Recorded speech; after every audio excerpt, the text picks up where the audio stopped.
Seth Meyers. This is Late Night. How's everybody doing tonight? And now, if you don't mind, we're going to get to the news. President Trump said in a new interview that Border Czar Tom Homan's immigration enforcement operation will be, quote, maybe a little bit more relaxed. Yeah, he seems chill. He looks like if a canned ham was mad at you. President Trump was set tonight to walk the red carpet at the premiere of First Lady Melania Trump's documentary, Melania. Well, not walk. That's right, President Trump attended the premiere of First Lady Melania Trump's documentary, Melania, and he would have applauded, but these things are hanging on by a thread. Oh, oh no. First Lady Melania Trump's documentary, Melania, is set to open tomorrow across 1,500 theaters in select markets. Great news if you're looking for a place to hide out from ICE. House Speaker Mike Johnson met yesterday with rapper Nicki Minaj. Oh, my God. Have there ever been two people with less to talk about? Oh, right. So, like, a documentary is like a what kind of movie? In a new interview, Treasury Secretary Scott Bessent said that he has a Dr. Pepper for breakfast and added, quote, don't tell Bobby Kennedy. Oh, yeah, if RFK heard that, he'd spit out his possum.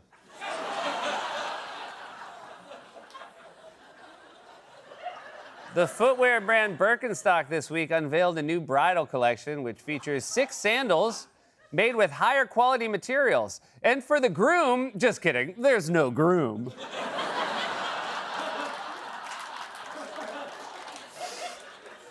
A cat that escaped from his owner's camper at a gas station in Spain was recently found less than a mile from his home in France. He was able to make his way home by following the stench of cat piss. Our head writer, Alex Bass, hates cats so much. And finally, today was actor Tom Selleck's 81st birthday. He'll spend it like all 81-year-olds by being tricked into a reverse mortgage. That was a monologue, everybody! We have started our show. We got a great one for you tonight. You know him from shows like Community, The Bear, and House of Villains. He's currently starring in Animal Control, which airs Thursday nights on Fox and streams the next day on Hulu. My very good friend Joel McHale is back on the show. She's a fantastic actress. You've seen in Saltburn, Task, Conversation with Friends. Next, she's in Wuthering Heights, which is in theaters February 13th. Allison Oliver will be joining us. Before we get to all that, after Minnesota Congresswoman Ilhan Omar was attacked at a town hall event, Donald Trump did his usual thing where he couldn't help but say something insane about it. I guess it's just a normal part of our lives now that whenever something happens in the news, the president will just have a crazy take on it. Timothée Chalamet wins the Oscar. Trump will probably tweet, Marty's mustache is a fake. For more on this, it's time for a closer look. Trump held a meeting with members of his cabinet today, which you might think is important given that several of them are under fire for being incompetent and or unpopular, but actually the president wanted to make clear, if you see him close his eyes at this meeting, it is not because he's asleep. It is because he is bored. We're not going to go through the whole table because the last time we had a press conference, it lasted for 3 hours. And some people said he closed his eyes. Look, it got pretty boring. But I didn't sleep. I just closed them because I wanted to get the hell out of here. Some of them, I didn't sleep, by the way. Well, it sounds like you put together one hell of a cabinet. At least it's nice to finally find some common ground with Trump. I mean, when these weirdos start talking, I want to literally be anywhere else. Am I right? Now, if you read the news when you woke up this morning, you might be wondering why there was so little social media activity from the President of the United States. Well, according to senior sources inside the White House, the President was up all night in his study, scouring briefing books on complicated geopolitical topics and consulting trusted experts on thorny scientific and socio-political issues. And I'm just with you, he was posting like a lot, like all night. That's only half of what he posted. We couldn't even get to the rest. Our graphics team didn't have the time or the space.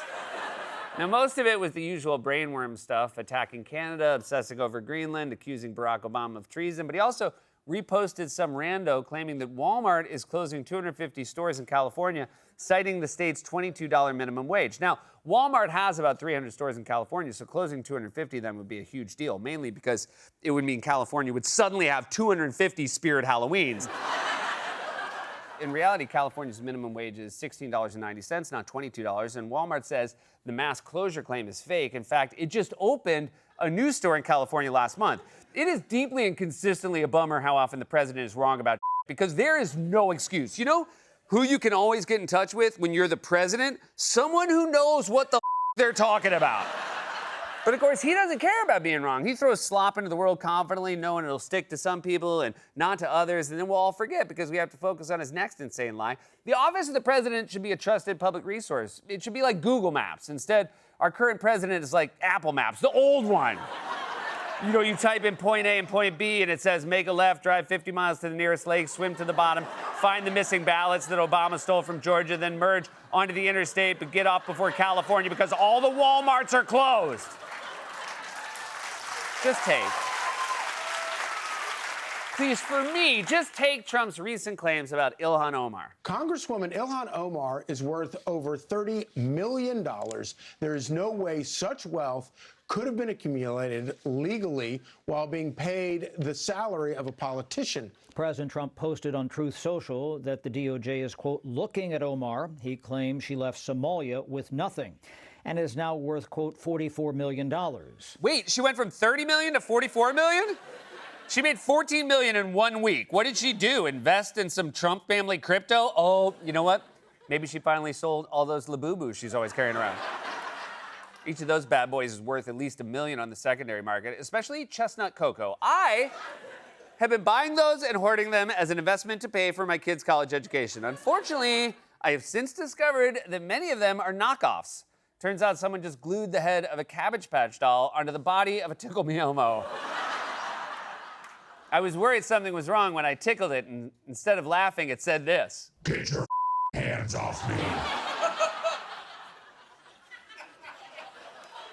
The right has been spreading deranged lies about Omar for years, and then on Tuesday, someone who reportedly believed those lies tried to attack Omar at a town hall. Breaking news here in Minneapolis. Just moments ago, a man rushed Democratic Congresswoman Ilhan Omar while she was speaking at a town hall event. The incident captured on video. You see, he approached the Congresswoman, sprayed or squirts an unknown substance toward her. DHS Secretary Kristi Noem must resign or face impeachment.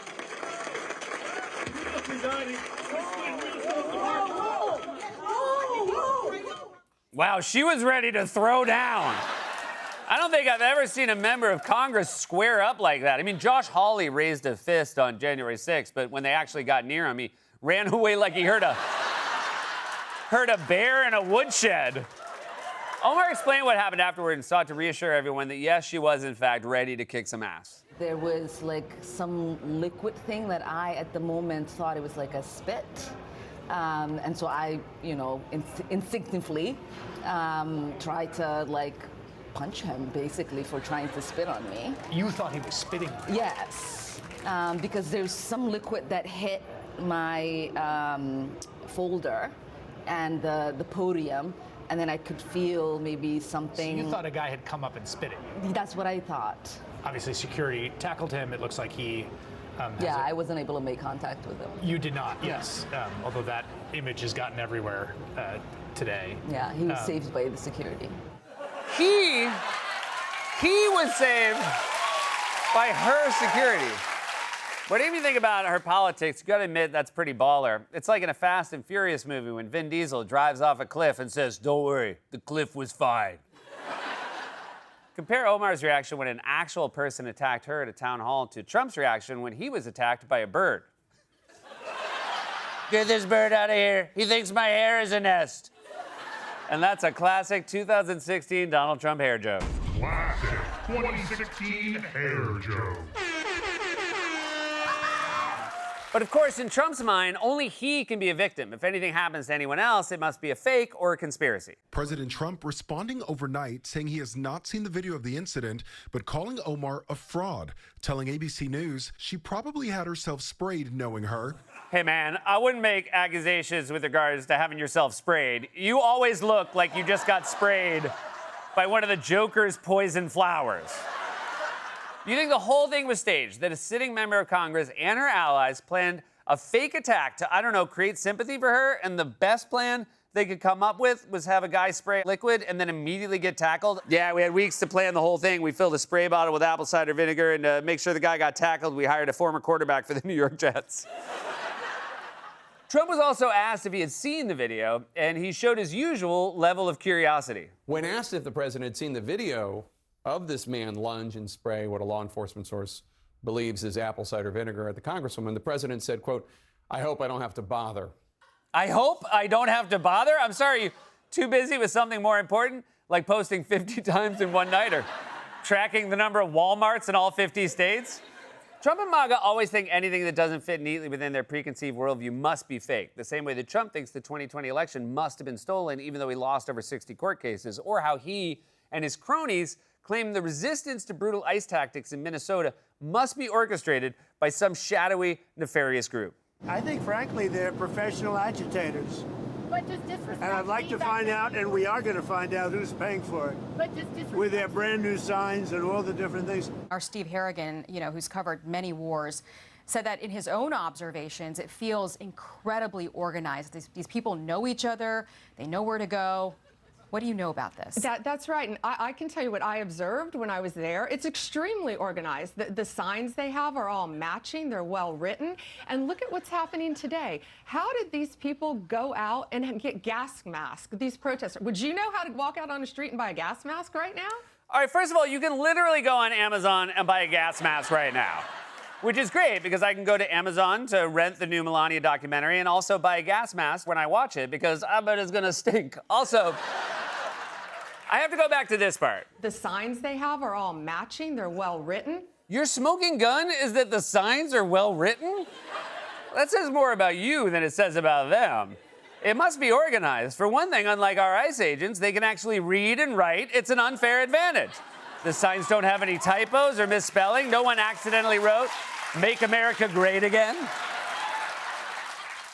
But my favorite part, by far, is this. It feels incredibly organized. These people know each other. It feels organized because they all know each other? Are you all just now discovering the concept of friends?